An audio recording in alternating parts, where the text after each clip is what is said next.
Add to your enjoyment of the movies, we offer cold, refreshing, full-flavored drinks, choice popcorn, freshly popped, crisp and tasty, and richly coated, taste-filled candy bars that are sure to please you. Yes, there are many good things here for your pleasure. Enjoy them.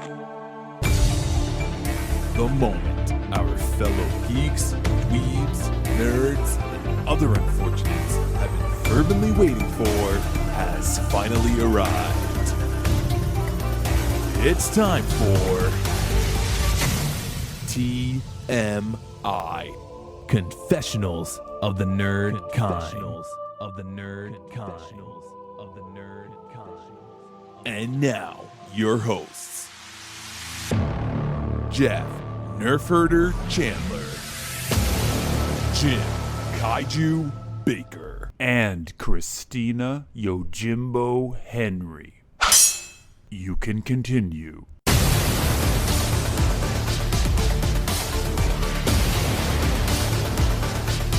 And now, let's get on with the show. Here is TMI. All right, welcome everybody. We are in. Are we excited? I don't think we're all excited. I'm excited about this just so I could talk through. I need therapy for both movies, I think, that I've seen. Yeah. That pairing was a doozy, dude. Yeah. That was a good one. It's all title related. We are doing the new James Bond movie this week, No Time to Die, and a similarly titled film. Film is probably an overstatement. A piece of celluloid, a piece of something. Hey, this is art. Never too young Subjective. to die. Oh, and I was not expecting what I saw with that. This was a treat. This was a big treat. You can find this on Tubi. I had no clue what this was. Just want you guys to know that I'm going to delete my Tubi app because it has brought me nothing but misery.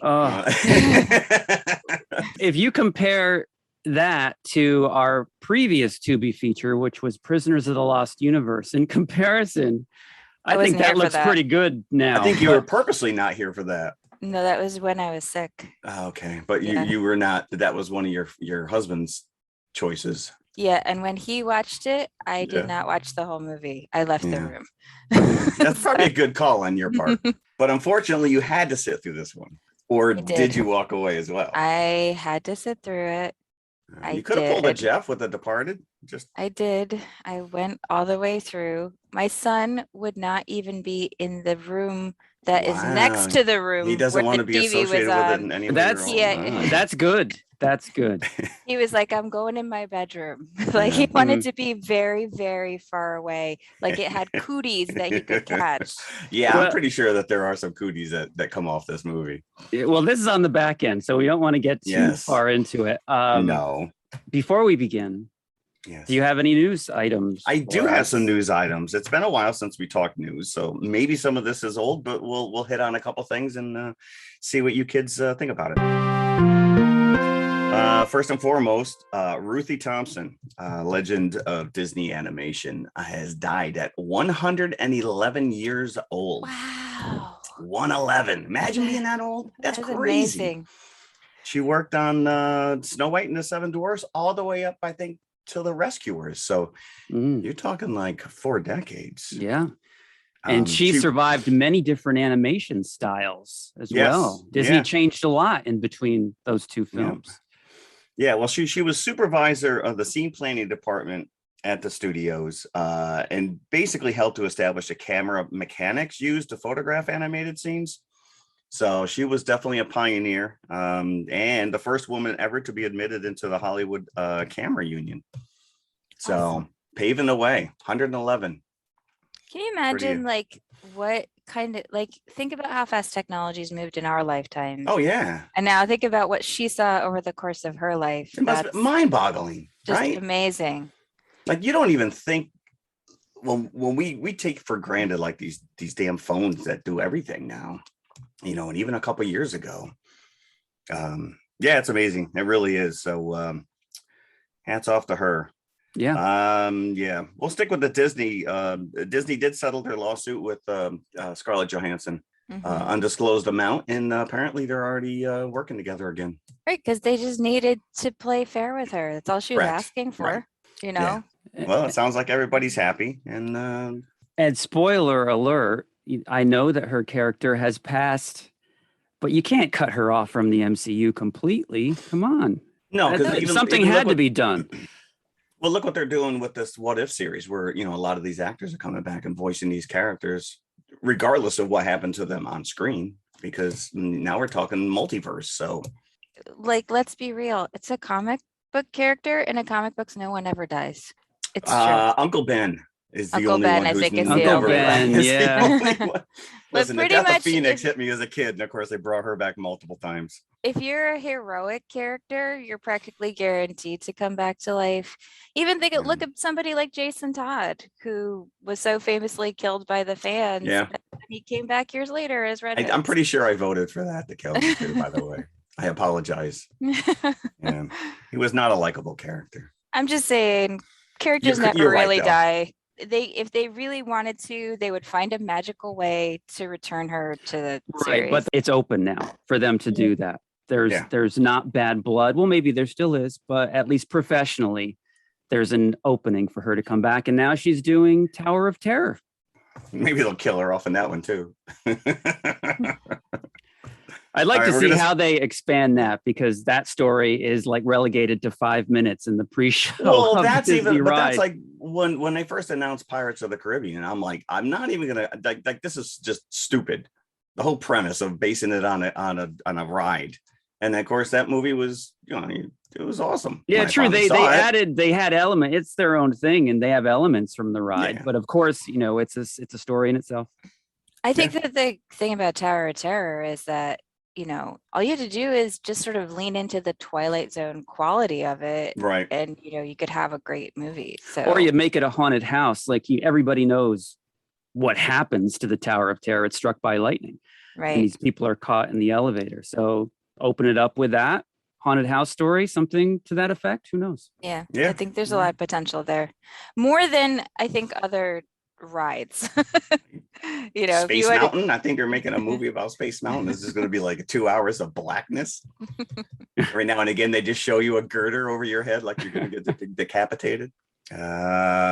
Disney will stay with Disney as well. Catherine Hahn is getting her own spin-off show, Agatha Harkness, from the WandaVision series. I think that'll be cool. I thought she was great. Yeah. But that's kind of like, because it was an ensemble cast. Mm-hmm. And that's like saying, Kramer on Seinfeld is a great character. You don't necessarily give him his own show. But she was fantastic. And I hope that they can kind of delve into her backstory and do something fun. I mean, I don't think they can follow the same template as what WandaVision was, but they can do their own thing. As long as she keeps that theme song, I'm game. Groovy. Right? I want my own theme song. Somebody write me a theme song, please. And then finally, this is not necessarily news, but I thought it was very interesting. Sir Michael Caine was talking he had an interview with this Mirror magazine.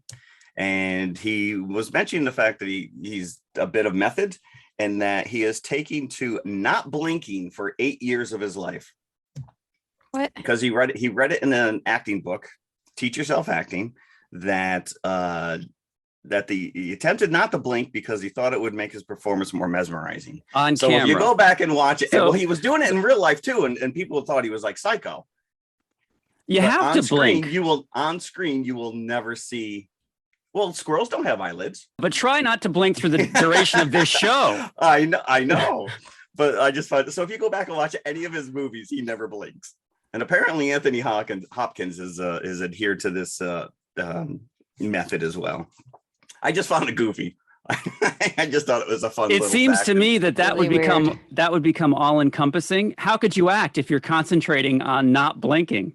I don't know. I guess it's like a muscle. It's like muscle memory. You teach yourself not to, or you turn your head so that it's not on film. Yeah, you do have to blink. Yeah, you do. They're there for a reason. It keeps your eyelids moisturized. Maybe I should convene with the squirrel that comes to my deck every morning and Well, ask him how he does that's it. why he rubs his hands over his eyes all the time. So I just found that absolutely fascinating. So there you go. Go watch yourself some Michael Caine and catch him blinking. Weird. That's pretty much I it. guarantee you'll probably see him blink within 5 seconds of you watching a Michael Caine movie. He had to have blinked in Jaws the Revenge, like just out of disbelief. I'm getting paid for this. Yeah, his good sense blinked before he took on Jaws the Revenge. He's a smart man. That was like, did you see the article? This artist was hired by a studio to produce 2 paintings. They paid him $84 million. And he gave them 2 blank canvases and he called it "Take the Money and Run." Yes, I saw Genius. That's art. That is art. That's what Caine did when he was hired on for Jaws the Revenge. How can a studio go so wrong with such an iconic, astounding film? I don't. There's a slippery slope to begin with. Whatever. At least he wasn't in a tornado. I think that's a film that you should not attempt a sequel on. That is just, they should have left Jaws. Jaws. Yeah, Jaws. It's too late now. They did. It's too late. It's too late. But yeah, you got to. There's money on the table, man. You got to take it. So there you go. That's pretty much all the news. All right. I have one more little item that I just came across this morning. Superman. What's his iconic, his motto, his mission statement? Truth, justice, and the American way. No more. Okay. Truth, justice, and a better tomorrow. I like that better. Does he even say that anymore? No, I think it's just kind of like a tagline that was, we all know it. Is that even necessary? That's like, that's what he said in the serial, I guess. And it's probably the last time that I know of him. Yeah, I don't think it actually comes out of his mouth, but I'm sure that, everybody knows it, but yeah, he's an alien. He could easily have landed in Russia. Yes. He doesn't have to belong to America and by any stretch of the imagination. No, I don't know if you saw this, which is that apparently he had a son with Lois Lane. Yep. And now this son has come out as gay. And people. He's bi. Okay, mm-hmm. So he's bi. And Dean Cain was like, it's not brave or bold. And I'm like, it's not even your character. It doesn't even, why do you care? Right. I mean, bi people exist in this world and they should be represented in comics. I agree. Yeah. That was the exact discussion I had with my neighbor. What did he say? What did he say? That's not brave or bold? Yeah, which is a Batman comic, by the way. And then he ended it with vote Republican. All right. We're already going down that's it. That's all I got. Anybody else got any news? Well, we didn't talk about this a couple weeks ago because I forgot, but I had a new book come out. So if any of you were supposed to talk about your new book and then we doubled down on recording and forgot about it. If any of you listeners happen to read my books, I had a new book come out. It's called Horseman, A Tale of Sleepy Hollow. I bet you can guess what it's about. And it is available at all bookstores everywhere. However, I do want to mention that there is some supply chain issues in publishing, as there are everywhere else.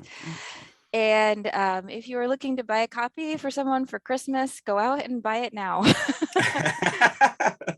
Yeah, because your UPS guy has got nothing better to do for the next 8 weeks. Well, it's already getting busy out there.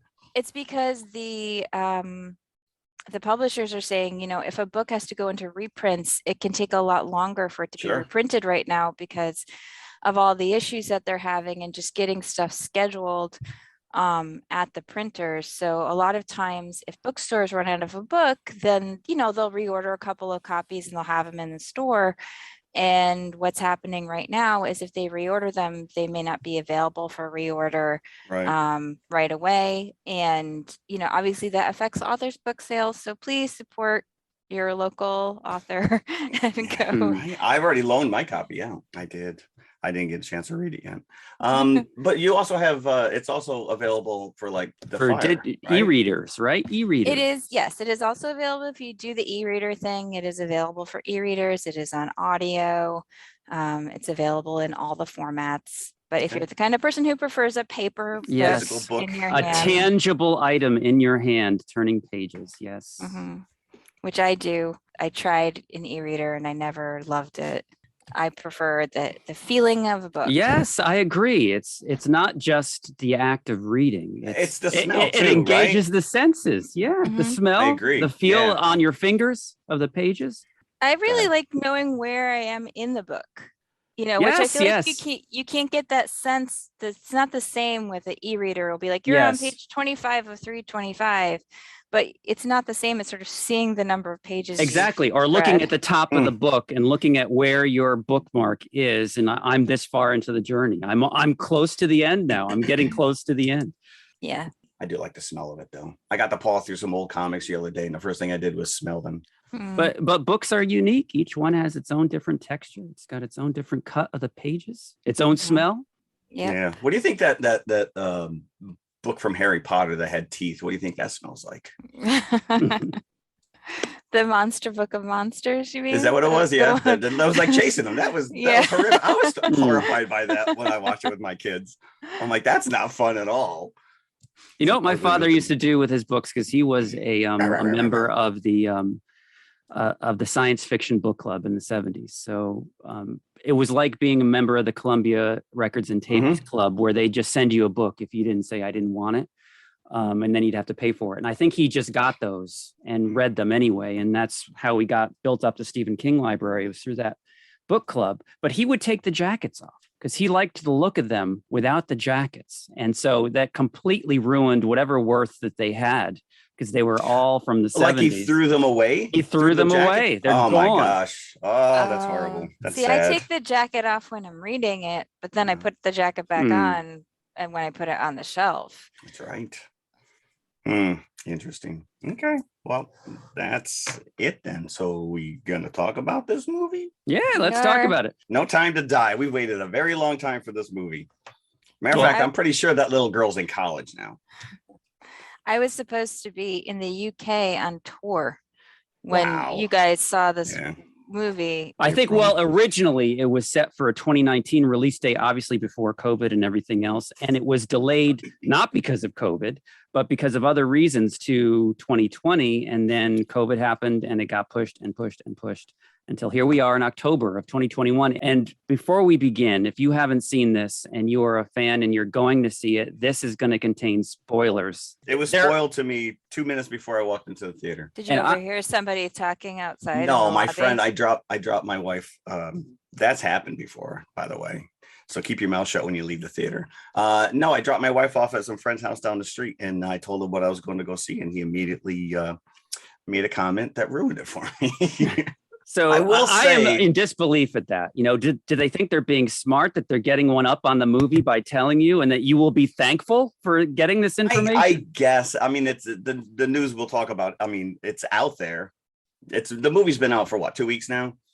Yeah. So we all know it's the last movie in Craig's oeuvre, and that they're going to go a different route with some of these characters moving forward. And yeah, but this meant nothing before this. If an actor was leaving the series, right, you didn't generally know until he came out a couple of months later saying that I don't want to do these anymore. Like, it was never announced that this is my last film. It just kind of moved on. This, the character continued with no reference to this is a different person now playing this. Some people actually, there's theories out there that James Bond is a code name and not necessarily an actual person. Well, that's, I think, looking too deep into it. But the Craig era is a marked exception to that, because it rebooted it with Casino Royale. So this is its own thing. Nothing that came before happened in this era. And those movies came and went, and they never referenced each other. He never really changed as a character. And I think in these 5 movies, he does. There's a progression in who this character was when we first meet him. And what's funny? In Skyfall, when you deal with, a lot of his backstory and stuff. The only thing that was ever referenced, and sporadically at that, was his wife, and that is a major callback in this film, because if anybody that's a James Bond fan will know that he got married in On Her Majesty's Secret Service,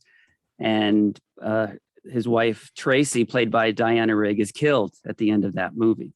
And on occasion, maybe twice in later films, she's referenced in an offhand kind of a manner. But in this film, that 1969 movie, On Her Majesty's Secret Service, is referenced heavily. And Jeff, I don't know if you remembered from doing that movie, the song. Yeah, I did. We Have I did All the pick up Time on in the some of this. World. Yep. Plays throughout the film, and then the Louis Armstrong version plays in its Yeah, at the entirety end. over the end credits. So yeah, so this is Daniel Craig's last go round as James Bond. So what the future holds for the character is anybody's guess. Well, if you sat through all the credits, you'll see, just like at the end of every movie, James Bond will be back. So interesting. This thing is 2 hours and 43 minutes long. And I will tell you, my theater going experience, I walked into the theater at 8:30 on Friday, and it was one of the smaller theaters, but there were quite a few people in there, including a baby. Somebody brought a baby to a 3-hour movie. He never made it through the opening previews. They left? One of the parents, the dad left with the baby, the mom stayed. Oh, I was going to say, So one of maybe the she was parents left, but not the one with the baby. The baby stayed. The baby stayed. I'm good. That is ridiculous. Really. Yeah. You know, I understand, you can't get a babysitter, then don't go. You are ruining the experience for everyone else, not only yourself, because you're not watching the movie if you've got an infant child. No. As a matter of fact, my theater used to run movies in the morning specifically so you could bring your kid. Yeah, our theater used to do that too. They used to have like, if you had little ones, you could come, and like they wouldn't bring the lights all the way down, and you would know that you'd be in a theater with other parents who had small kids, and it seemed like a good thing, like Yeah, kind of you knew what you were compromise getting. solution, Yeah. because Get me out of this house. And just like a Pearl Jam concert, if you get tired of holding the child, you can hold it up and pass it around the theater, and then it comes back to you after a while. Like a beach ball? Is that what you're advocating? It's a huge party for parents. Baby crowd surfing? Yep. So the minute I saw the director's name, this Kari Joy Fukunawa, I got flashbacks because that horrible miniseries we reviewed, Maniac, on Netflix. You remember that? Yes. Yeah. But I thought he did a damn good job. Now, this is interesting. The first American director ever of a James That's Bond crazy. film. So the opening scene, there's always a pre-credits scene. There's always a theme song, but before the theme song, there's Worst always theme song ever, by the way. it's completely forgettable. I don't like her at all. She's so non-committal. Billie Eilish we're talking about. Yes. Which the song came out like a year and a half ago when the movie was supposed to. And I never heard it before this, which is crazy. Never heard it. I think you're listening to the wrong station, but somewhere they were playing. Or I'm not listening to any I think station. it won a Grammy. Did it? It's turned into a Billie Eilish podcast. We're bashing Billie Eilish. Sorry, all you Eilish fans. But I loved the opening of this. I thought it was a very horror movie worthy opening with Rami Malek, who we are introduced to, as who he actually is in terms of a character a little bit later. But we see him stalking a family in the snows of Norway. And at home is a mother who's a little bit sauced, sitting on the couch, and her daughter. That's put that lightly. Yep. In comes this mystery gunman with a blank kind of a white mask, asking if Mr. White is home. Mr. White is the husband and father of this family. And for those who have seen the previous Daniel Craig movies, he is a member of Spectre. So he has been in and out of the previous 4 films. All right. Well, I will say, as someone who's seen all those movies, I did not know that. Yeah, I kept waiting for the reveal of who her dad really was. No, he died because this character was in Spectre. Madeline, and it was revealed that Mr. White was her father, and Mr. White is introduced in way back in Casino Royale. So he is killed in Spectre, and he tells Bond to avenge him by finding his daughter, and this is how Bond and Madeline meet in the previous film. So this is a flashback to Madeline's upbringing. So this character of Safin is looking for revenge on Mr. White. He is not home. So next best thing, he's going to kill his family. So he kills the mother. He chases the daughter, Madeline, through the house and out. She escapes out, not before shooting him. And she falls through the ice. She leads him on a chase over a lake or river or whatever it is. She falls through the ice, Omen style, and he saves her life. And then flash forward, she's on a vacation with Bond because they've established a relationship in the previous film and they're still together. And this is the first time the same character, a female lead, has carried over into a second Bond film. So they're starting a relationship, and immediately you hear the strains as they're driving through Italy. There's a gorgeous, this is a really nice set piece, by the way. Mountainside, hillside, highway that they're winding around, and you hear the strains of "We Have All the Time in the World." Now, from someone who loves and adores On Her Majesty's Secret Service, I started to hitch and started to ugly cry right in the theater. Then he says it to her, "We have all the time in the world." And anybody that knows, this is what he says to his wife at the end of that movie, as she's shot in his arm. So this cannot end well. They were telegraphing as a Bond fan, someone is going to die of the two of them. I think it was very obvious what they were setting up, because they even pulled like a Wrath of Khan kind of thing, where Spock dies at the end and they make a joke in the beginning of the movie. Aren't you dead? Aren't you supposed to be dead? And they do that a couple times here with Bond. So they're toying with that. Because Bond has apparently retired from the last. How many film. times does this guy retire? Yeah, I know. Seriously. Like, they always bring him back though. They always pull him back in. And he keeps all the fun stuff. Like, would you have to listen, I can't keep my truck if I retire. Well, apparently he went AWOL at the end of the last movie because nobody knew where he went. Correct. So I would think he would be a fugitive. Toys. So your own company, MI6, can't find him, but Spectre does. But Spectre does. Because Blofeld apparently has a bionic eyeball that can see all. He's Sauron now. What is this? Yeah, the Blofeld part. If they were going to lose anything, Christoph Waltz did not need to be in this movie. No, but, it was a glorified. They were bringing these guys, even Felix. I mean, but because Felix is a great character, but they bring him back just to off him. But the thing is that in order to build the relationship between Madeline and Bond, he's got to let Vespa go, because Vespa was. Now see, I know Christine has not said a word so far, and you're not familiar with this world at all. Right? You've never seen any of these, so it didn't matter. You didn't care. I mean, like, I don't. Because I was going to explain to you, Vespa was like his favorite motorized scooter when he was a kid. I could look. This movie is quite enamored with its plot twists, but it's not. That's every science. That's every Bond. Movie, so it's like, I haven't seen any of them, but if you have, a quarter of a brain, you can figure out what's going on in this movie. It doesn't have any emotional resonance for me, as it is clearly meant to for people who've watched the whole franchise. But what's going on. My husband hadn't seen any of them either, and neither of us had trouble following the film. If they had cut like one car chase, maybe I could have peed 15 minutes there, but.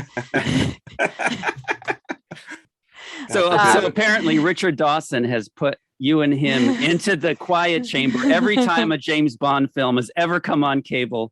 Well, this series has been around since obviously the early 60s. So I saw it, being in the generation raised on television.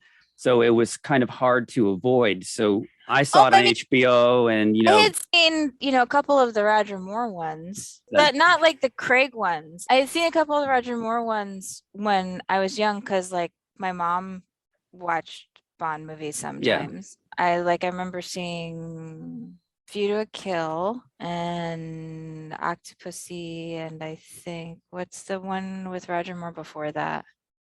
For Your Eyes Only? That I remember I saw that. I don't remember anything about them. And I think I saw maybe one of the Sean Connery ones, like Dr. No, it's not my parents weren't. But it didn't resonate with you. It didn't resonate with you. It didn't stick with me in any way. And my parents weren't huge fans. They weren't like, oh, I've got to watch a Bond film. So it wasn't like I was raised in that. Yeah. And as an adult, I've talked a lot about this. Like I just can't get behind like the misogyny of the character, and it's very hard for me to overcome that. Right. And Well, I think with, with the Craig series, they've really kind of washed that away. He's his character is marginally less misogynistic, but I don't think the series is, because it's still always all the female characters, even if they're stronger characters, still take a backseat to him. Well, it's a James Bond movie. That's why. His name's on the title of the movie. That's why you go to see it. But I also thought this was about as inclusive as they've ever been with this series. I mean, you got your first 00 female. And also, but she never gets one over on him. There's one scene where she gets one over on him. He's always the one who ultimately ends up doing everything. So there's no actual equality established. And they definitely could have. Ana de Armas, who frankly was the only good part of the movie for me, because I thought she was just delightful. Oh, she was fantastic. But they still look at this freaking dress they dress her in. She could have worn anything. No. Okay, but she had to wear that dress because ultimately she's still an object. Every woman that Bond sees, he looks at her first as a potential sexual encounter. It's the way he looks at them and the way he treats them initially. Same thing he does with Lashana Lynch's character, the new 007. Even her initially, he's like, oh, okay, unexpected encounter. Because she's a beautiful girl. And Bond, being the character that he is, would be untrue to the character. But that's what I'm saying. I think that people keep saying, "Oh, Bond's not misogynistic anymore," but he is. He still sees. Sure, but you can't make him a choir boy. That's the thing, is that you love the series for what Bond is, or you don't, for what Bond is. Which is what I'm saying. What I'm trying to say is I keep seeing these think pieces about how Bond is better than he used to be, and it's like, okay, he's marginally better, but let's be real, the character essentially has not changed. This is a dinosaur, and dinosaurs. And I think that it's comfort food for me. It's completely comfort food, and I love it. I'm saying, stop telling me that Bond is not a misogynistic character, because he is. But I love him for that. And I really, if that makes me wrong, you know what? I want him to be misogynistic. I will tell you, I didn't realize, because Roger Moore Bonds were my Bond, even though I really didn't start watching them until Pierce Brosnan came in. And then it was like, I never saw any of those. Go to the theater and watch them. But until I sat in this theater this time, it didn't hit me. This is the first Bond movie that's been in theaters that I not watched with my father-in-law. He was a huge Sean Connery fan, and that was like one thing that we had between us that we could talk. And the misogyny kind of runs in the family through generations, if you think about it, because my grandfather loved the James Bond movies. He taped them all off the ABC Movie of the Week, and that's really how I saw them. First, I sat with him. I went to go see Octopussy in the theater with him. I remember, because it's a male fantasy that's been passed down through the male line. Apparently, yes. Although it's just like Michael Myers and Jason Voorhees. I don't think it makes us misogynistic. You've known me since what, 1990, 91. I don't think I display a misogynistic bone in my body. You're afraid of women. I think if anything, apparent. I'm the complete opposite of misogyny. Yeah. Right. So I don't think it affects my psyche at all. You can watch Tom and Jerry cartoons and not come down the street. If I see somebody else doing it on screen, I sense that it's wrong, and this is not how you're supposed to act. But I can, vicariously live through it. But I think to Christina's point, it's a fantasy. It's something that you're seeing someone else act out that in your mind you never would do that, but it's okay to watch someone else do it. Yeah, right. So, I'm not at all saying like this makes you a misogynist if you watch it, but I'm saying it is a misogynistic character.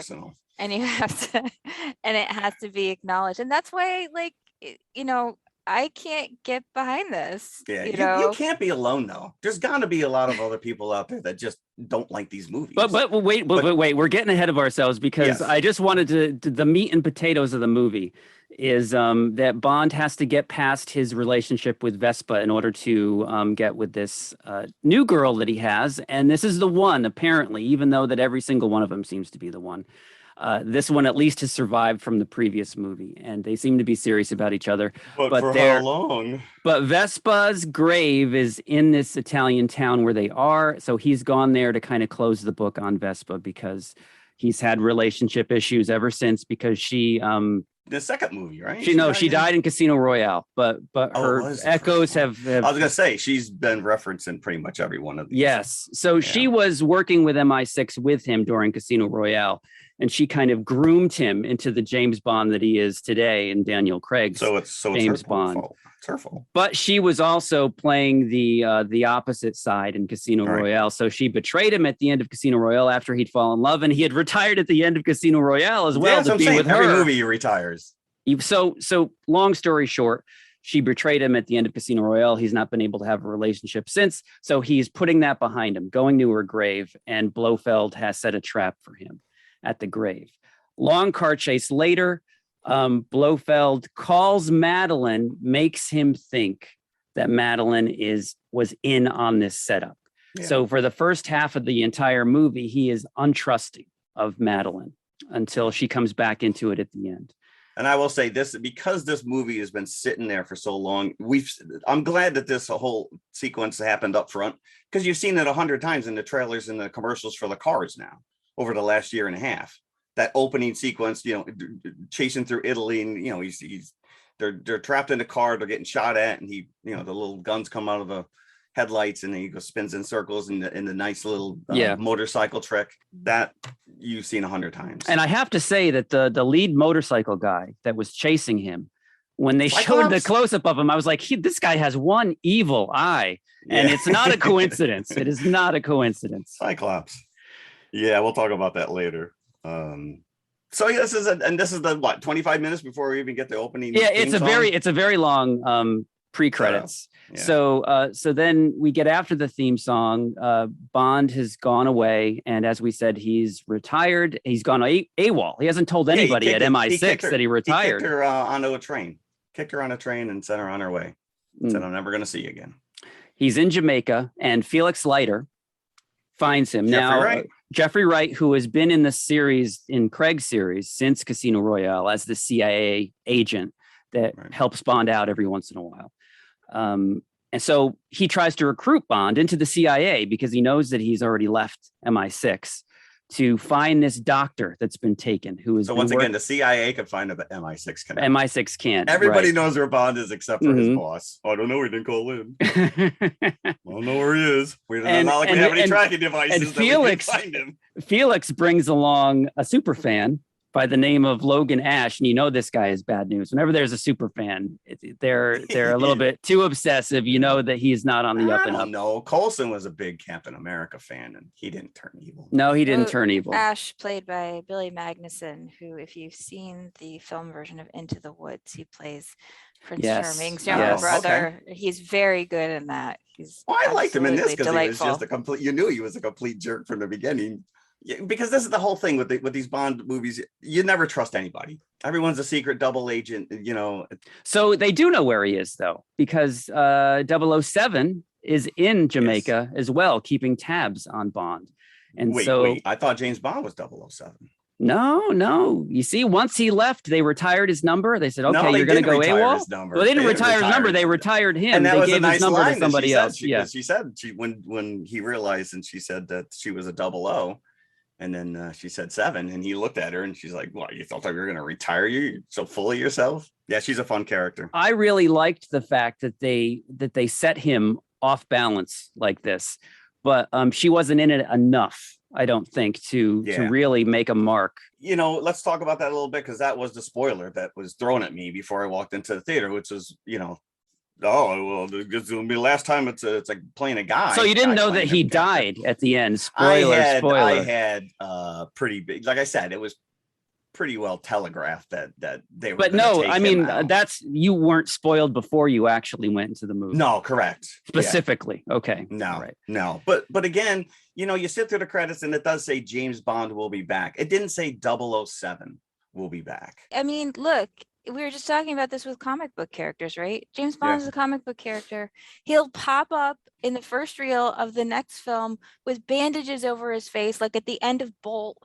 you know, and it'll be a new actor. That's a great goal. Right? Like Bold, he'll remove the bandages. Bond was burned to a crisp, but he wasn't dead. And look, See, they it's never, but that's something the new. problem. They don't do that. This will be a reboot Right, in the correct. like a Tobey Maguire Spider-Man. Spider-Man reboot. Yeah. But So what I'm it's- saying is that so they're building this up that she could very well become the next main character. She could be. That's what these fan theories that James Bond is a title. It's not that what they're saying is that in reality, this character has been played by all these different people. It all one continuity.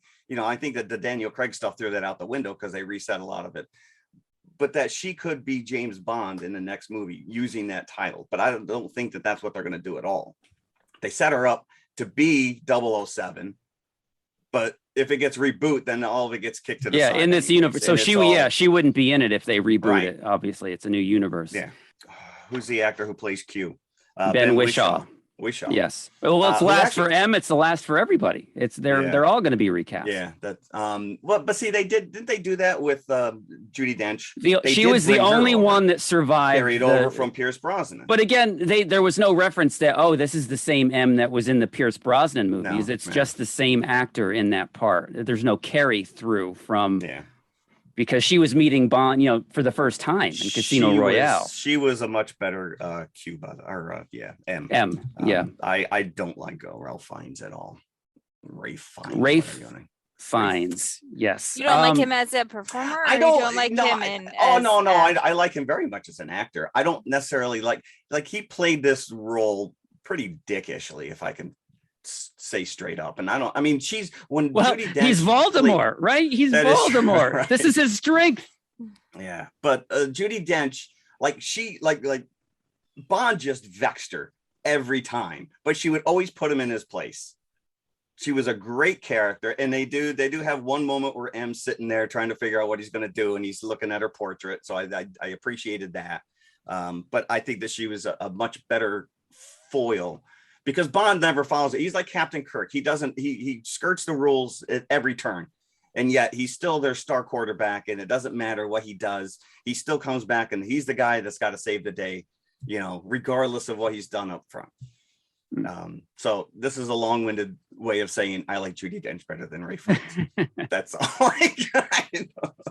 So the reveal that there's another 007 kind of spurs Bond on to take Felix's offer to work for the CIA. So that next thing you see, he's in Cuba looking for this scientist who's come up with this virus that is carried through nanobots. I did not write down the actor's name who plays this character, but he steals this movie. He does, and I didn't write down his name either, unfortunately. Oberchev is the character's name. The mad scientist, that's what I'm going to call him. There you go. So he's in Cuba, and he's at this Spectre birthday party for Blofeld, who is in jail. Who's in jail? Who's running, and he just in jail, you see him on monitors because they're surveilling him, and he just is kind of talking to himself. But in actuality, he's talking to Spectre because he's got a bionic eye.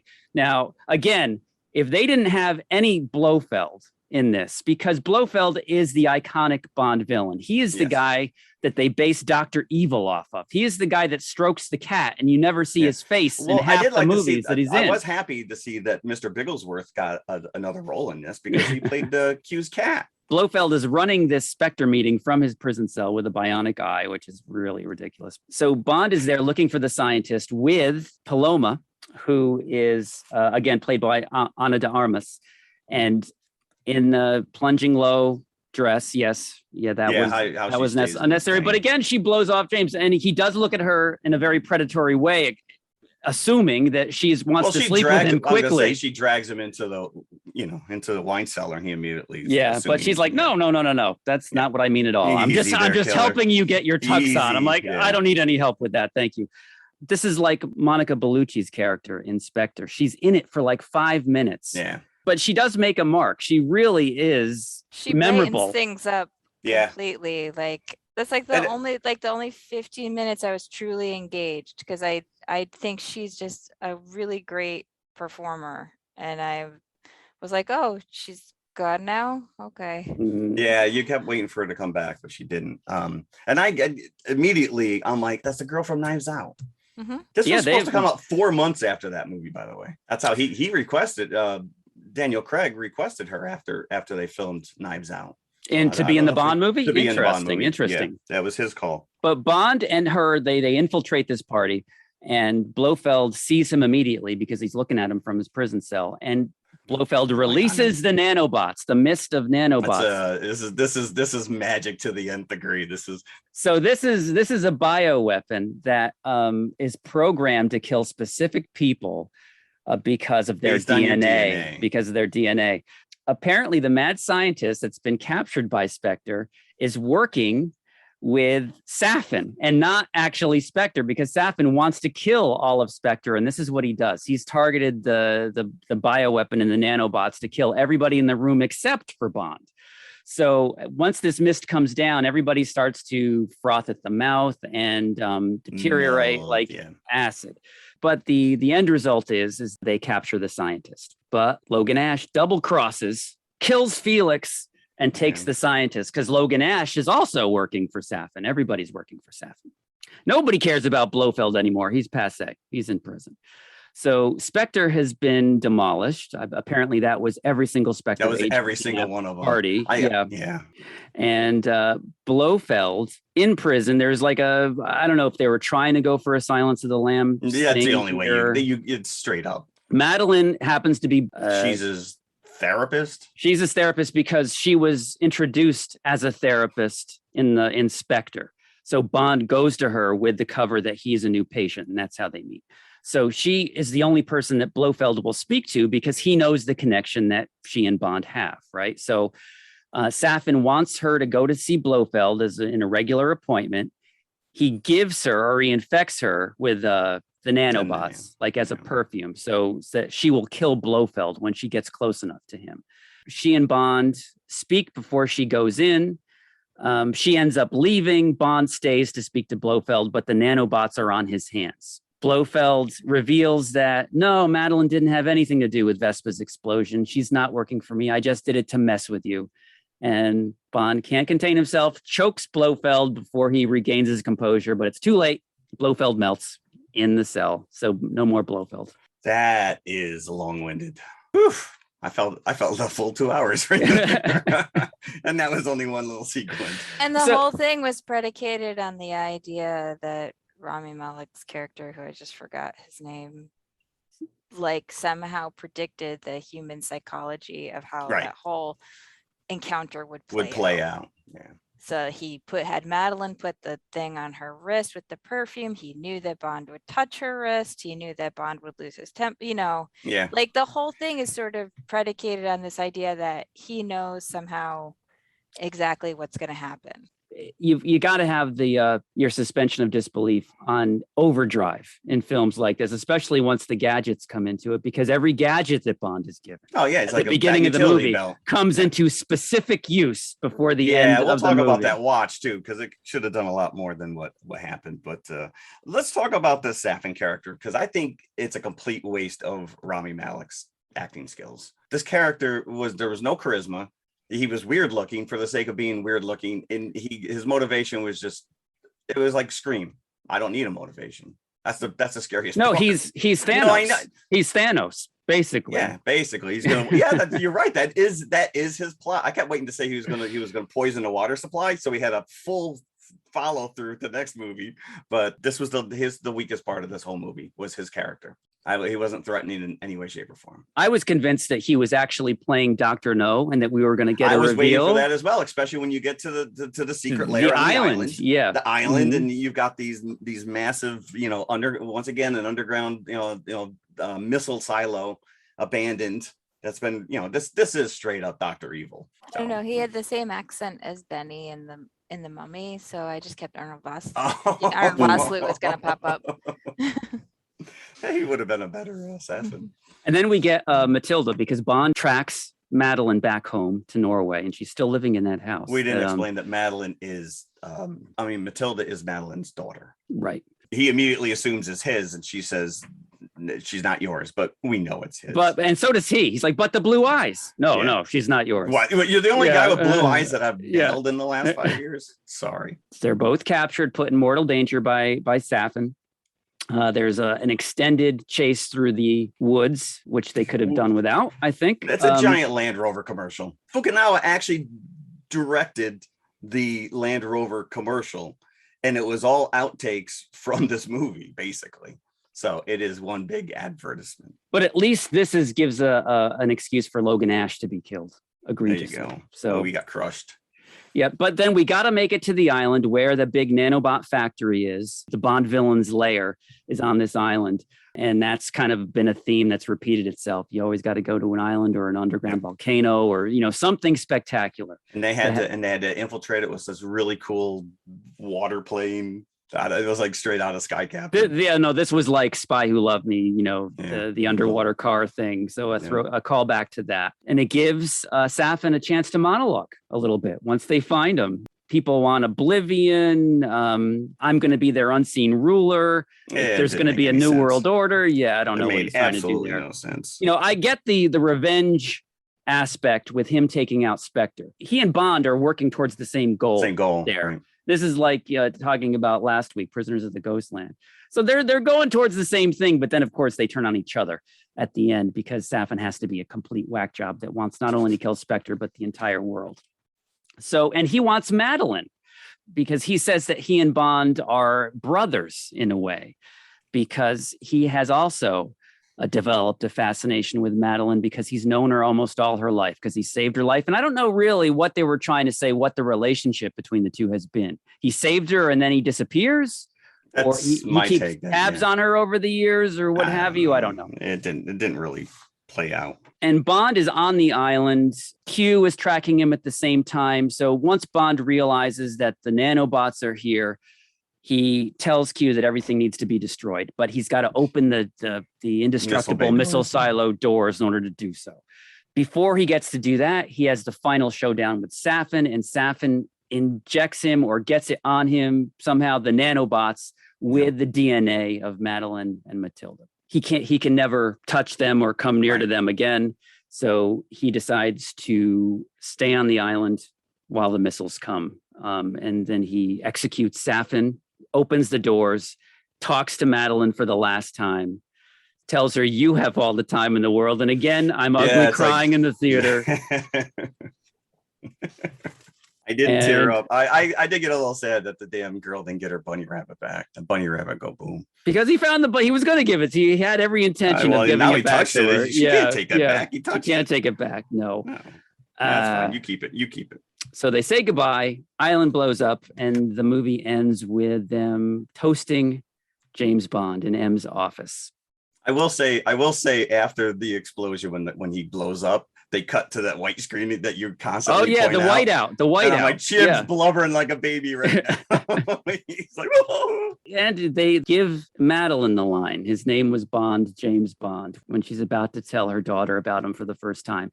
Then cut to the Louis Armstrong song. And I was just beside myself by the time the Louis Armstrong song came. I'm so glad they went there and did not replay the Billie Eilish thing. No, I agree with you on that over the ending credits. So there you go. That's it. Bond go boom. So I was really, really satisfied. I think the Daniel Craig movies have been hit and miss. I think it's almost like every other movie has been good. Every other movie has been bad.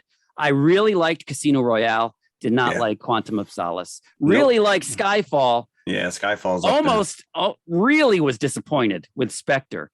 And I think for me, this regains that goodness. And I really enjoyed it. I didn't care that it was 2 hours and 45 minutes, especially saying goodbye to him. I thought it was justified. I saw Halloween Kills last night. And so we're talking about that next week. When I was going into Halloween Kills, I was like, I really wish I was seeing a James Bond movie again. In other words, I did not mind that it was almost 3 hours long.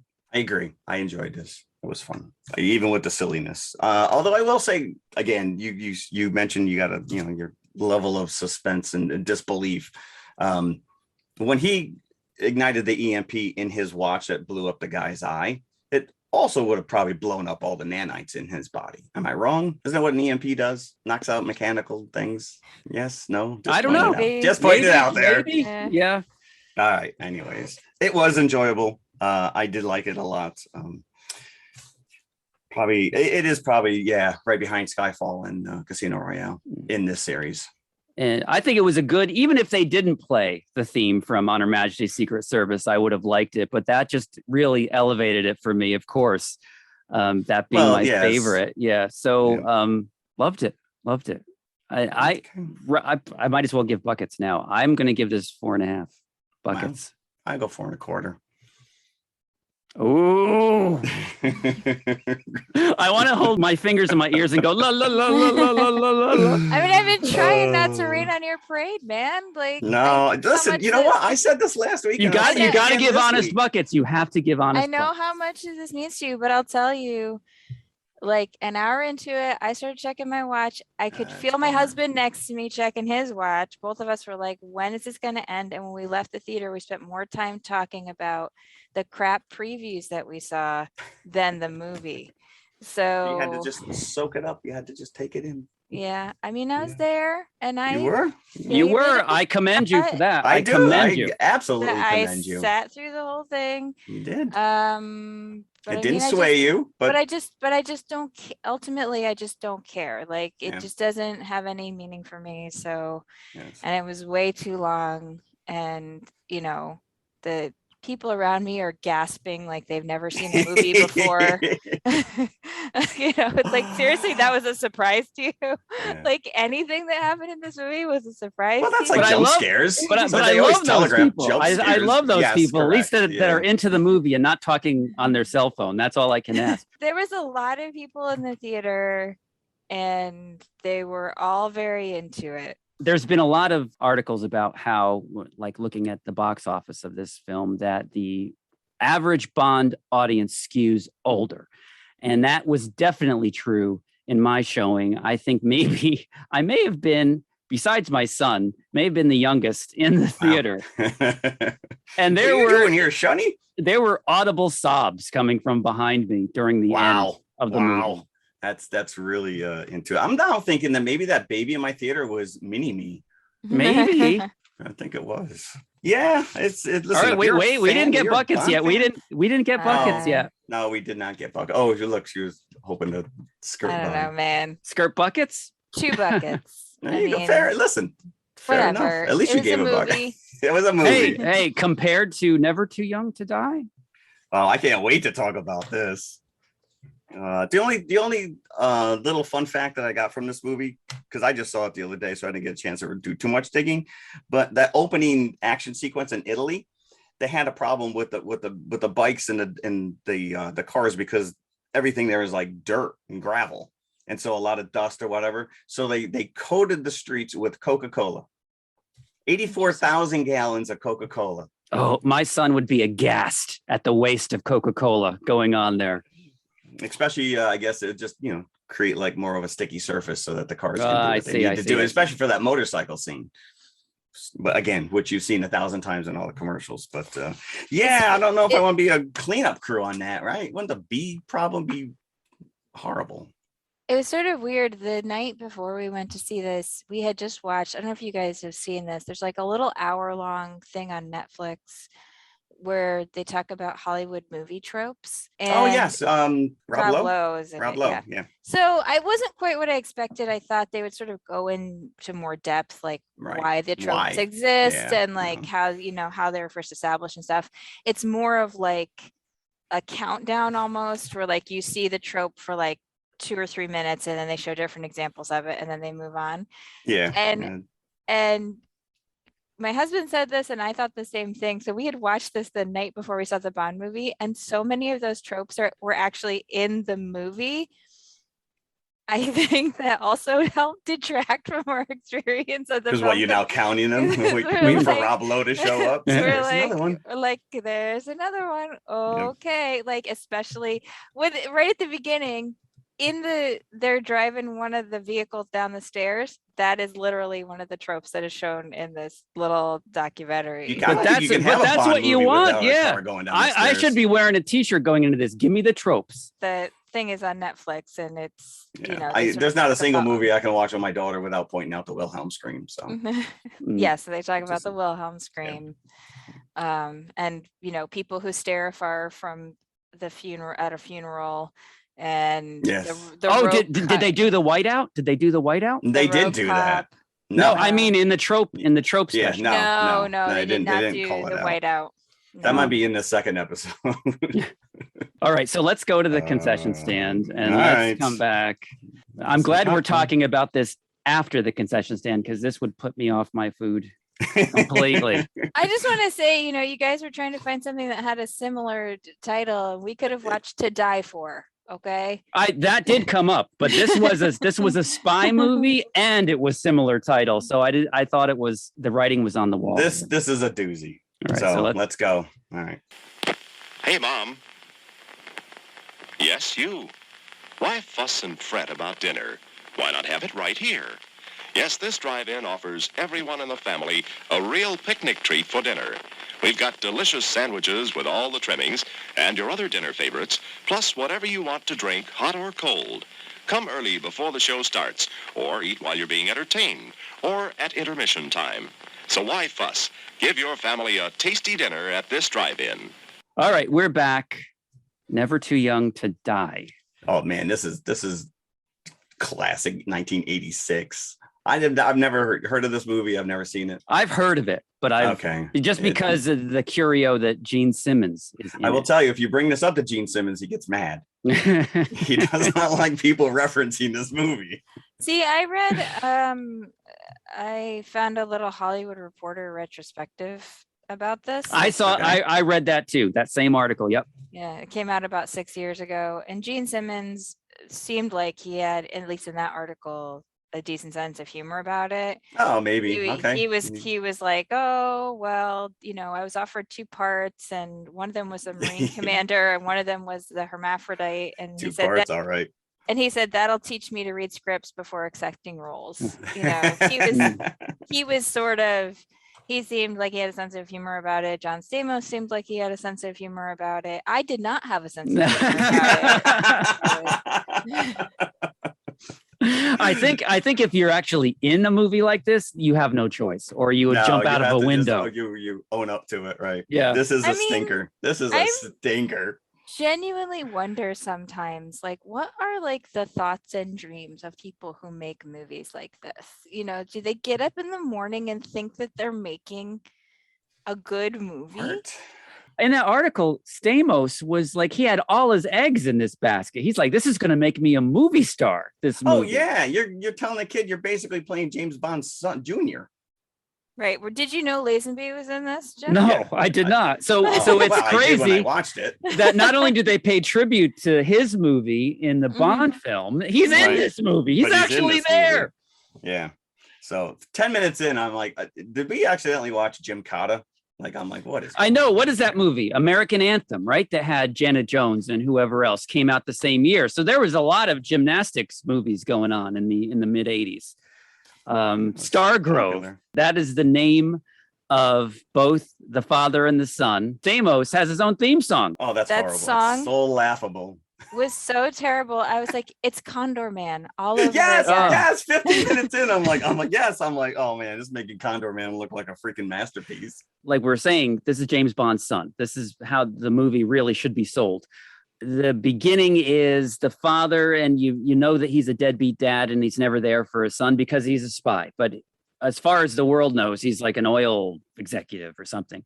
So, and this is played by George Lazenby, who is killed early on by what we realize later is, what is Gene Simmons' name? It is, hold on. Ragnar.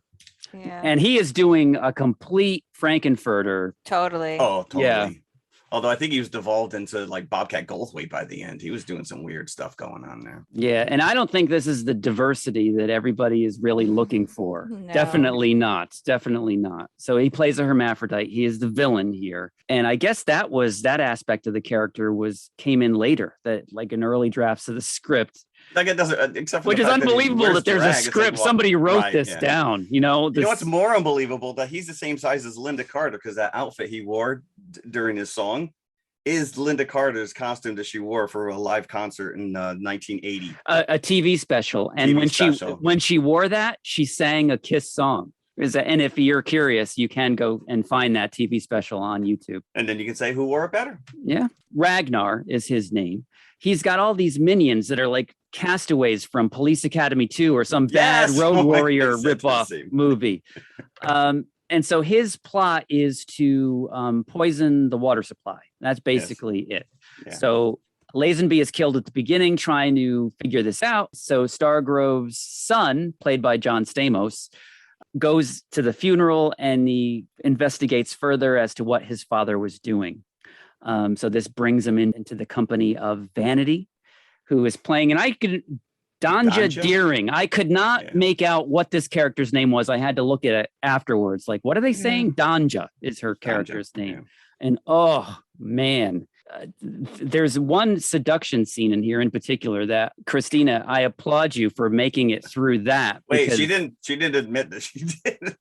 Did you sit through this one too? I did like leave it running a couple times and leave the room and come back because I was like, I can't. But I was in the room when the seduction scene was on, but the whole time I'm like, why is Vanity even in this movie, man? Yeah. Like, so that she can be in her bra and then so she can be in her bikini. Yep. And like so that she can be tied down to things. Or and I know she's assaulted by the extras at one point. Right, have people tear her clothes off so that they're like artfully shredded to show just enough of her body.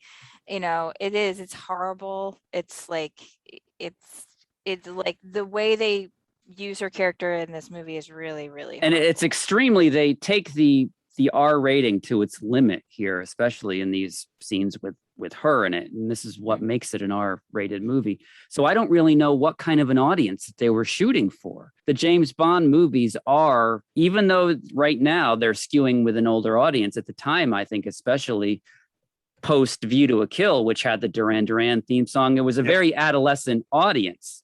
So I don't know what the thought was to make this like a heavily R-rated movie. And every scene that Gene Simmons in just is, and of course he has to display the tongue in a few spots, and he shoves it down Vanity's throat at one point. Oh, yeah. Well, I mean, at one point, you know, he like has this kind of cackle and he rolls his eyes back in his head. And I said to my husband, I was like, why didn't they cast him in like Evil Dead 2? I know. Perfect, right? He wouldn't need contacts. He would not need contacts. Yeah. Like he could have just slotted right in there. He could have saved Ted Raimi like about 15 pounds of water weight playing the witch, right?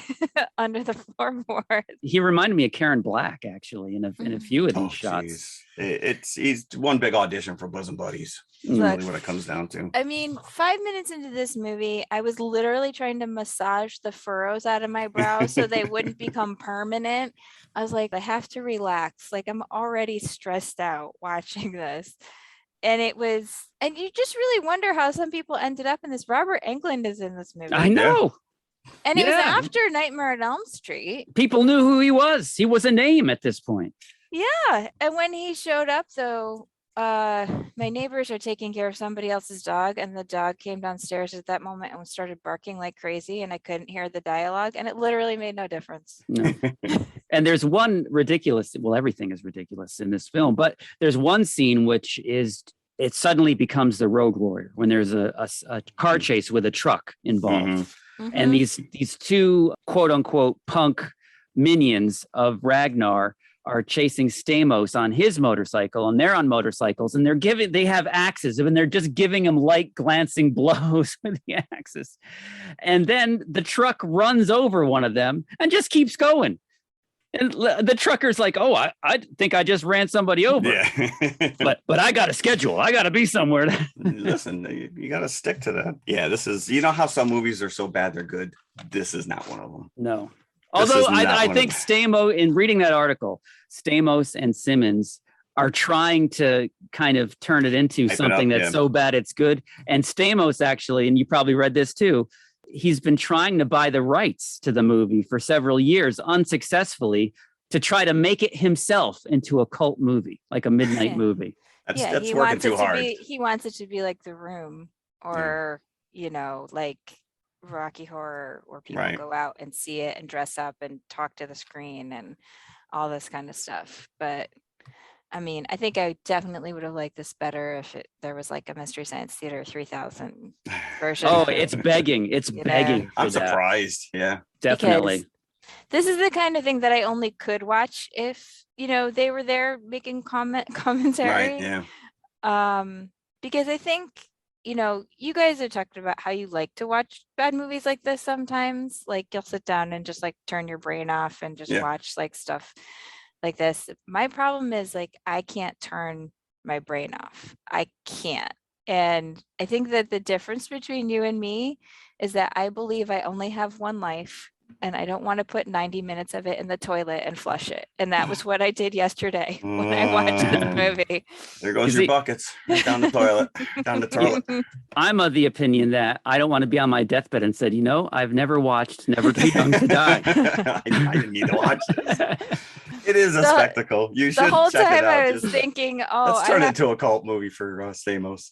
I have like 60 pages of a book I was reading left. I was like, I could have finished that book Could have instead finished of the book. watching Nope. this movie. Instead, you watch this crap.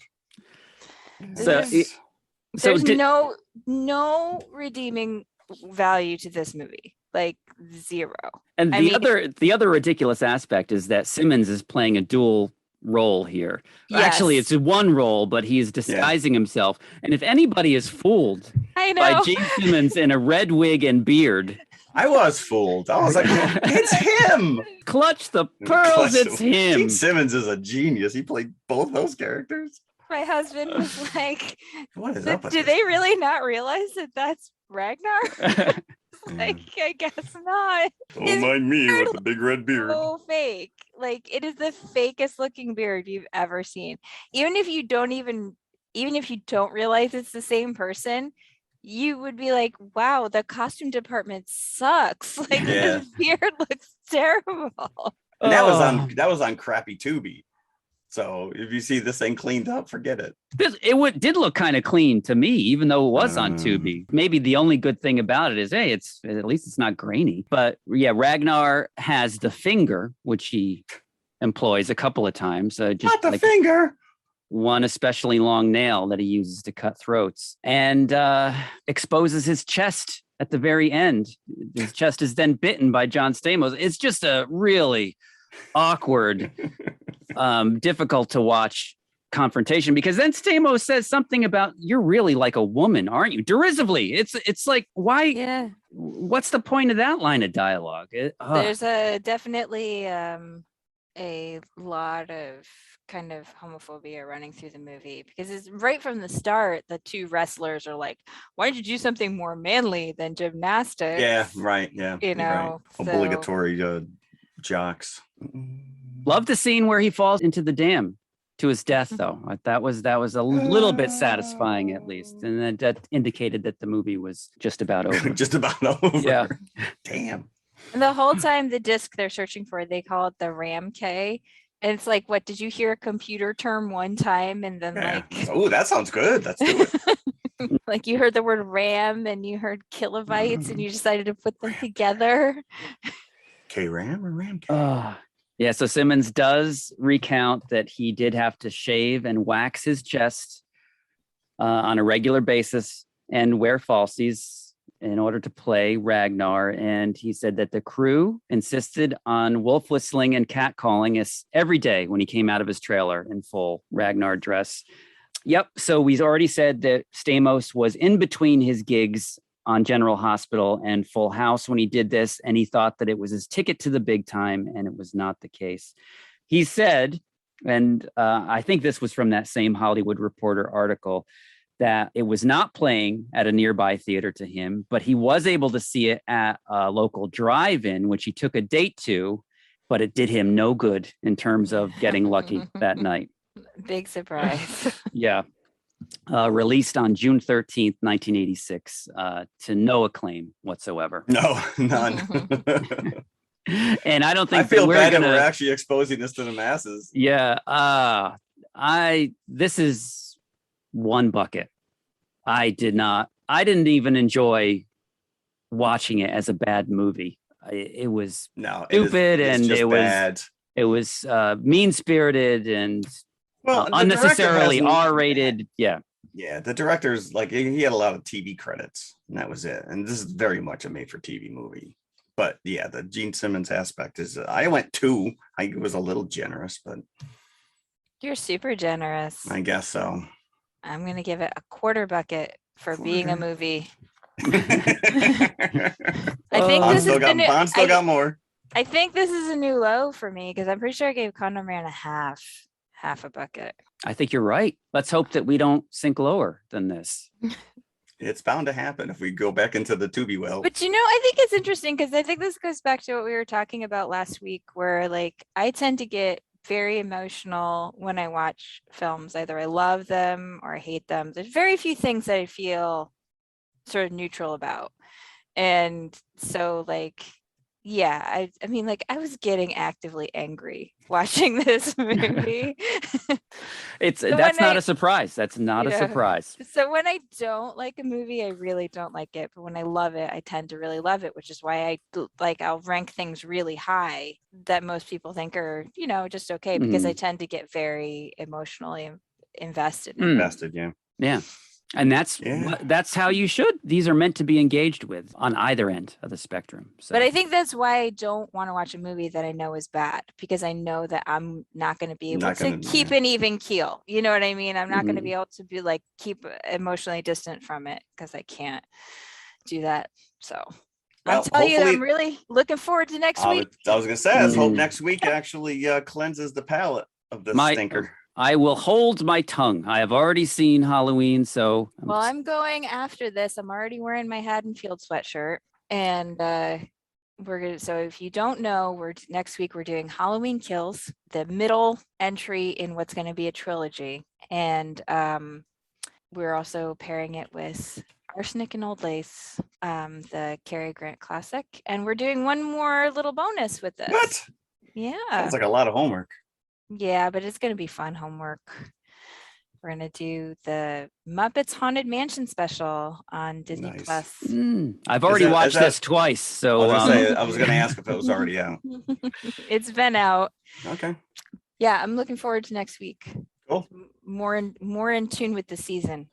Ding, ding, ding, ding, ding, ding, ding. I will say you can watch us on streaming. It is available on Peacock as well as your theater. Yeah. Halloween Kills. Halloween Kills for a price of $4.99 per month. So it's not just on the free version of Peacock. You do have to pay for it. Right. I mean, I tend to like to see horror movies for the first time in theaters just because I think you can give the most amount of attention to it, because I think horror movies sort of demand your undivided attention in a general sense. Yeah, I like watching horror movies in my house with all the lights on, especially and windows drawn. Especially if you have an infant child, maybe you should consider the Peacock option. Well, yes. If you have a small child, if you have an infant child, they definitely should not be at a rated R movie. Well, maybe they want to. Jim was just saying that Bond was skewing older, so let's get the younger generation in there. Expose them now. Now, I do note that Peacock is tied to NBC Universal. So I believe that if a movie is going to have that Universal production logo, you're probably going to be able to see it on Peacock. So I think Last Night in Soho is going to be a Universal. They haven't announced it yet, but this may be a Peacock as well. So I'm looking into actually subscribing. It might be worth my while. I don't know. Oh, I'm going to see Last Night in Soho at the Music Box is going to show it. So I'm pretty excited. Cool. All right. So next week, Halloween Kills. So yeah, we're closing out October with Halloween Kills. So come on back. I believe next week will be our 200th episode. Is that correct? I think today is our 200th episode. Today's our 200th. Gosh. What a choice for a second feature. Happy birthday, everybody. Yes. A round of claps on the back here. Yes, happy birthday, everybody. Get some cheers going. Yeah. 200 episodes. Thanks for listening. Tell your friend. Yes, please. 5-star review. Please leave one. Yes. We'll talk to you guys next week. Bye. Bye. Hello, everybody. If you liked the podcast you just heard, then please follow TMI on all of our social media outlets. First and foremost, email us at tmipodcast2018@gmail.com. That is tmipodcast2018@gmail.com. And you can follow us on Twitter at TMI_podcast2018. Stop over, say hi, give us a compliment. We'd love to hear from you. Awesome. Make sure you follow us on Instagram as well, which is also TMI_podcast2018. And of course, we are on Facebook, facebook.com/TMI Podcast 2018. And it should be noted, we also have a community page, so join the forum. And if you like to watch YouTube, you can see us at TMI Podcast 2018, all one word. Look for the popcorn bucket. Okay. Or you could just go to our website, which has every link there, TMIconfessionalspodcast.com. And we'll see you at the concession stand. We'll save some popcorn for you.